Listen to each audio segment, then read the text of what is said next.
എടൂർ കാരാപ്പറമ്പിൽ വിശുദ്ധ അന്തോണീസിന്റെ കപ്പേളയ്ക്ക് നേരെ സാമൂഹ്യവിരുദ്ധരുടെ ആക്രമണം. ഇന്നലെ രാത്രി 11 മണിക്ക് ശേഷമാണ് ആക്രമണം നടന്നതെന്നാണ് കരുതുന്നത്. കപ്പേളയുടെ കൽക്കുരിശും മെഴുകുതിരി സ്റ്റാൻഡും ഉൾപ്പെടെ റോഡിലേക്ക് വലിച്ചെറിഞ്ഞ നിലയിലാണ്. കൽക്കുരിശിന്റെ കുരിശ് പൂർണ്ണമായി ഒടിഞ്ഞിട്ടുണ്ട്. രാവിലെ ദിവ്യബലിക്കെത്തിയവരാണ് ആക്രമണം നടന്നതായി കണ്ടത്. ഉടൻ തന്നെ ആറളം പോലീസിനെ വിവരമറിയിക്കുകയായിരുന്നു. പോലീസ് സ്ഥലത്തെത്തി പരിശോധന നടത്തി. രാത്രി 11 മണിവരെ കപ്പേളയ്ക്ക് സമീപത്തെ വ്യാപാര സ്ഥാപനം തുറന്ന് പ്രവർത്തിച്ചിരുന്നു. കട അടച്ചതിന് ശേഷമാണ് സാമൂഹ്യവിരുദ്ധർ കപ്പേളയ്ക്ക് നേരെ ആക്രമണം അഴിച്ചുവിട്ടത്.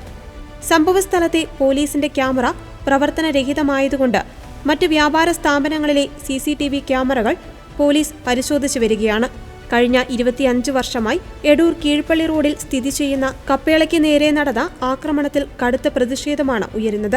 വെള്ളരിവയൽ വ്യാകുലമാത ഇടവകയുടെ കീഴിലുള്ള കാരാപ്പറമ്പിലെ കപ്പേളയ്ക്ക് നേരെ ആദ്യമായാണ് ഇത്തരത്തിൽ സാമൂഹ്യവിരുദ്ധരുടെ ആക്രമണം ഉണ്ടാകുന്നത്.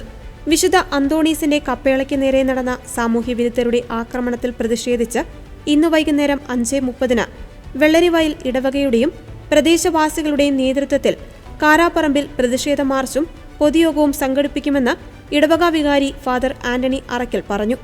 ജാതിമത വ്യത്യാസമില്ലാതെ സാഹോദര്യത്തോടെ ജീവിക്കുന്ന ജനങ്ങളെ ഭിന്നിപ്പിക്കുവാനുള്ള സാമൂഹ്യവിരുദ്ധരുടെ ശ്രമത്തെ ചെറുത്തു തോൽപ്പിക്കുമെന്നും അദ്ദേഹം പറഞ്ഞു.